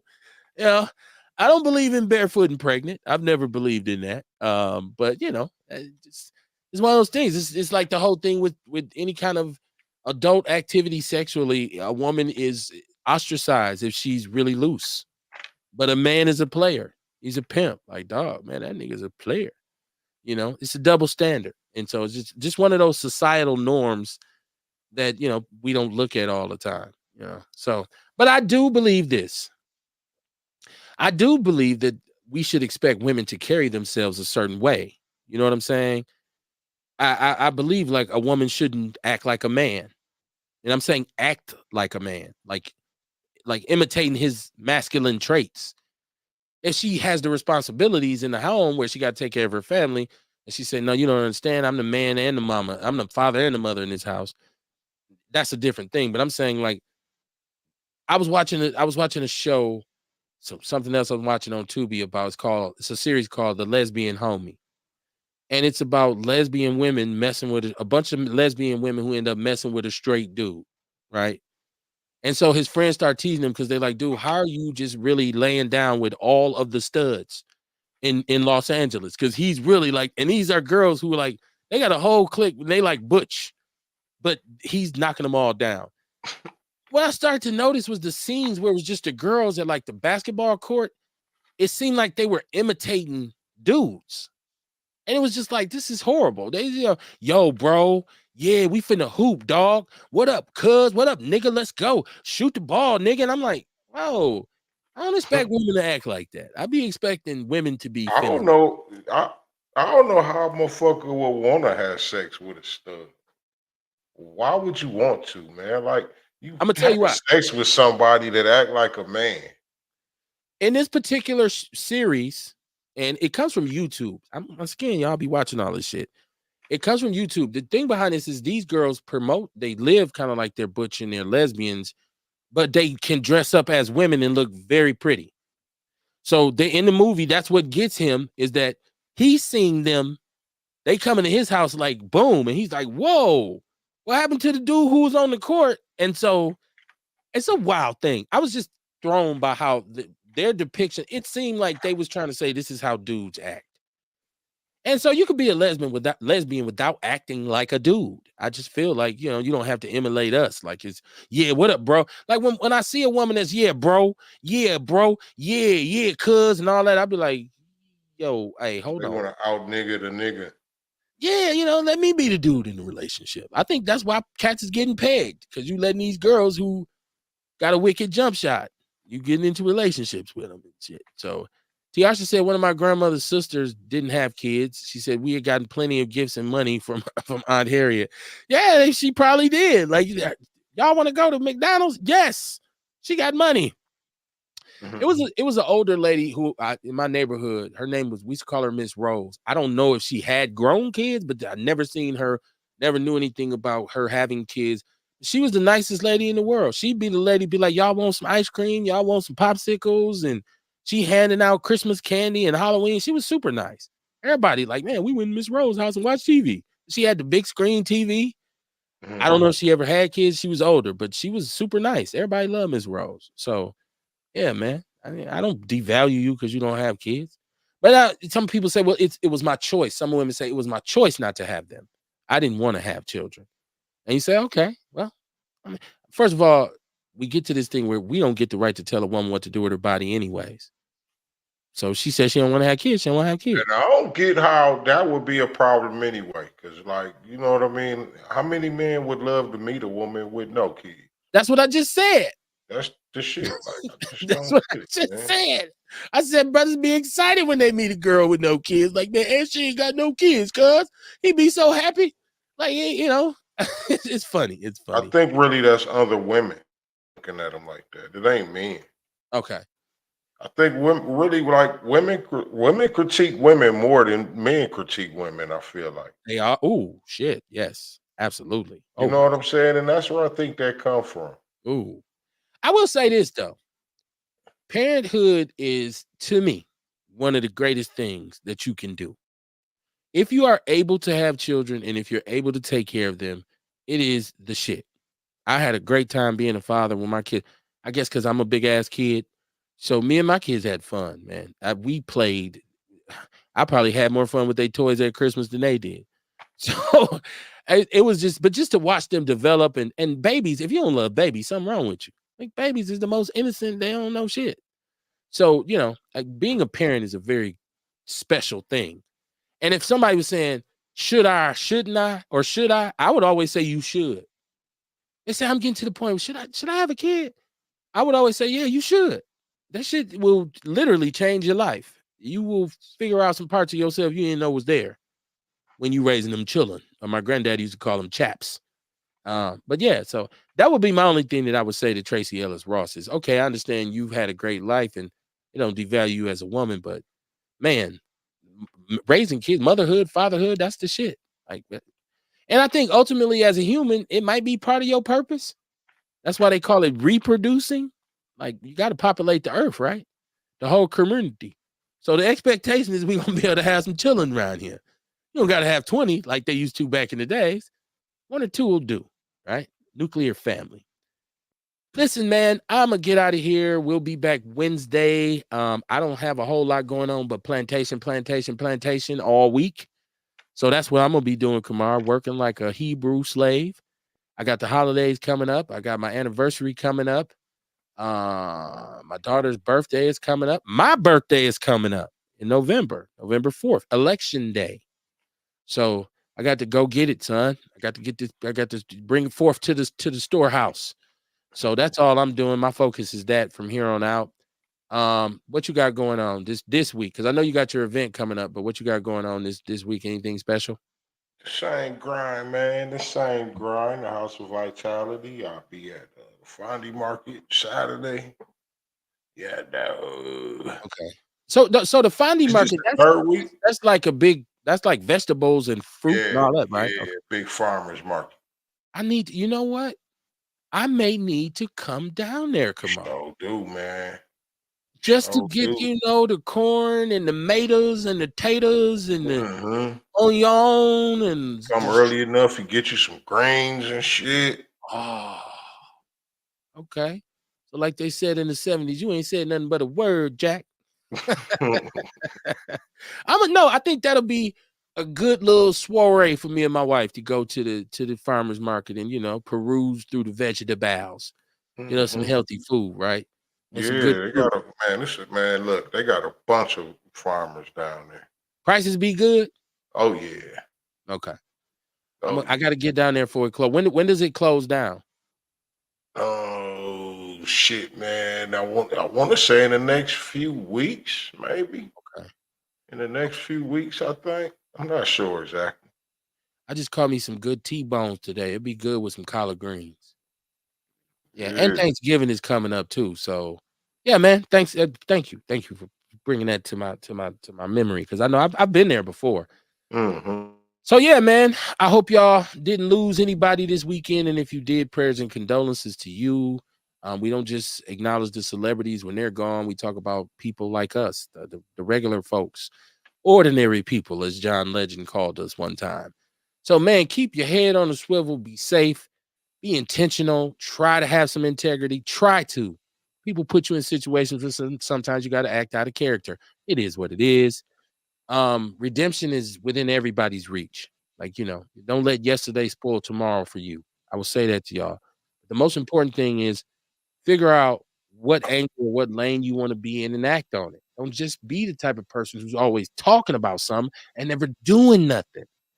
Because at that point, your criticism of the community outweighs your contribution, and that ultimately makes you a coon. I will see you Wednesday, y'all. Peace and love.